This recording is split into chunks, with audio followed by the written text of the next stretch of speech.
Hey guys, good morning, good afternoon, good evening. My name is Bernie and today I'll be talking about the M1 MacBook Air and I will tell you why it is the perfect computer or laptop for me or maybe for you too. I have this M1 MacBook Air for about a week now and I will tell you also if it's any good for 4K video editing using Final Cut Pro 10. First, let's talk about the design. Well, it's nothing special since it has the same design as the previous iteration of the MacBook Air. But what I like about this is that I got the space gray color. I really think that the space gray is better looking than the silver one that I always get from my previous Macs. So when you look at this wedge-shaped aluminum unibody of this MacBook Air, you can't really tell that it's been changed. And the only thing that's been changed was this very nice keyboard. It is now using the Scissor switch mechanism. The previous MacBook Air uses the butterfly switch mechanism, and the first butterfly mechanism keyboard was the 12-inch MacBook. As you can see right now, this one has a lot of problems. This particular spacebar doesn't work anymore. You have to really press it hard to make it work. And as you can see right now in this illustration, it has a V shape, whereas the Scissor one kind of like has the X shape, which is way better. And this Scissor switch keyboard was from the older Macs, and good thing that they brought it back to this MacBook Air and the new 13.3-inch MacBook Pro, which has the M1 chip as well. And as you can see here, it's protruding a little bit and it's really nice to the touch, and I really like it better than the butterfly switch keyboard. And that's also one of the reasons why I chose this MacBook Air. And not only that, guys, the function keys from F4 to F6 have been changed. So the F4 now is a spotlight search, whereas the F5 is for dictation, and the best part right here is the F6, which is now a do not disturb icon. So it's easier now than before. There you go, guys. That's the overall design of this new M1 MacBook Air, and I get it. That's why Apple retained this classic design. It is because look at it. It's cleaner, it's beautiful, and it's timeless. Alright, moving on now with the specs. This is actually the base M1 MacBook Air, which has the M1 chip, of course. And this M1 chip has the 8-core CPU as well as 7-core GPU. So guys, this review of the MacBook Air, you won't see any benchmarks right here because I really want to test it out in a real-world situation. And I mainly got this for 4K editing, but of course also for doing some other stuff like productivity and doing notes, as well as for regular browsing. This is the entry-level MacBook Air, which has a 16 gig of RAM. So I had it customized. That's why it took 3 weeks to get here, and the wait is totally worth it, guys. So yeah, there you go. I really love it. So in this example, you can see I'm actually editing this video, this particular video that I'll be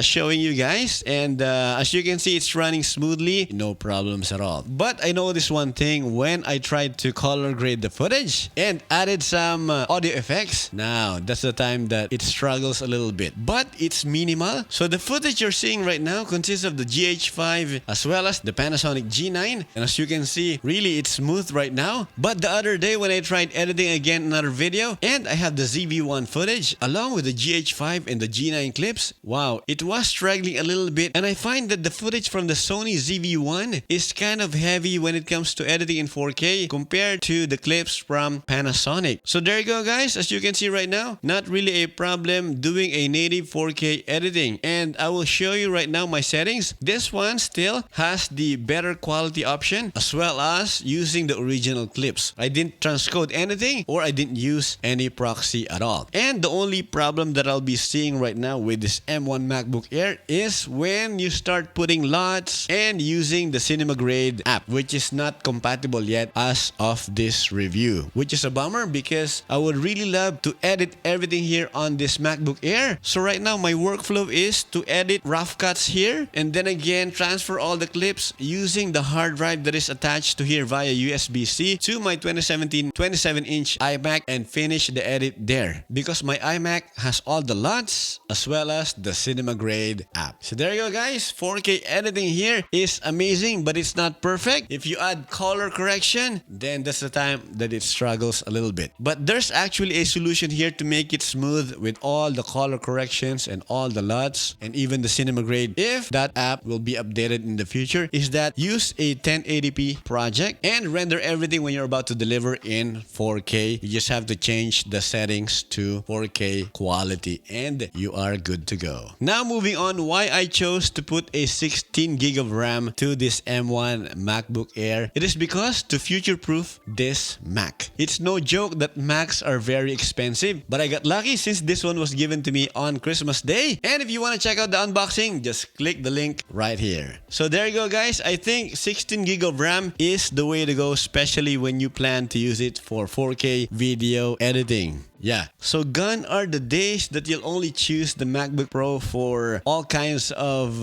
editing, especially 4K and for pro work. This one can definitely do the job, and now we have a cheaper alternative. Cheaper meaning it's below the price of the MacBook Pro, but still it's an expensive machine. But I think it's really worth it. So how about overall performance? Well, I love this thing guys because the battery life is amazing. As per Apple, it's about 18 hours if you're doing like regular stuff, browsing, doing some productivity stuff, and some video editing here and there, and watching videos. But especially when editing in 4K, I get about 3 to 4 hours of battery life. So it's not bad, it's decent. But if I do regular stuff in here, I get about 15 to 16 hours of battery life, which is still amazing, guys. So yeah, performance-wise, I really love that the battery lasts longer, and this one now can handle 4K video editing. But as I said earlier, it's not perfect.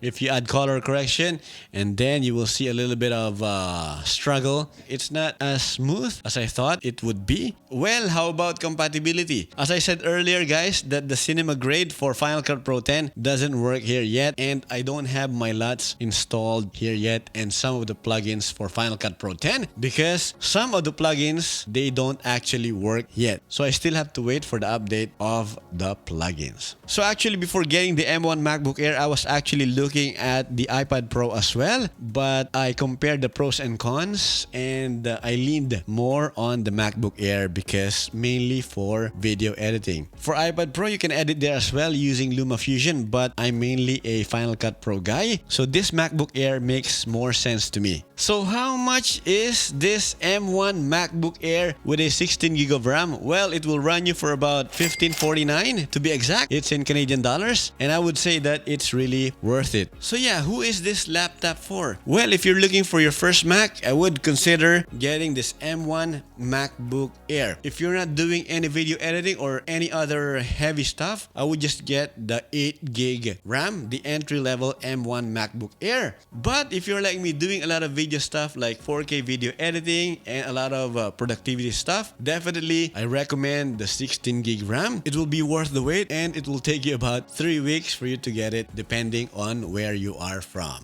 You can really go wrong with this M1 MacBook Air, and gone are the days that you only have to choose the MacBook Pro. We now have a machine that can handle video editing, and you can do the same stuff that you can do, of course, on a MacBook Pro. So there you go, guys. I highly recommend this MacBook Air. It's awesome. It's actually the best Mac that I have ever had. And there you go, guys. That was my review of the M1 MacBook Air. If you ever find this video helpful, don't forget to give it a like, and don't you forget to subscribe if you haven't yet, and also click that bell notification icon to be notified with more awesome videos. This has been Bernie. Thanks so much for joining me. I will see you in the next video. Goodbye for now.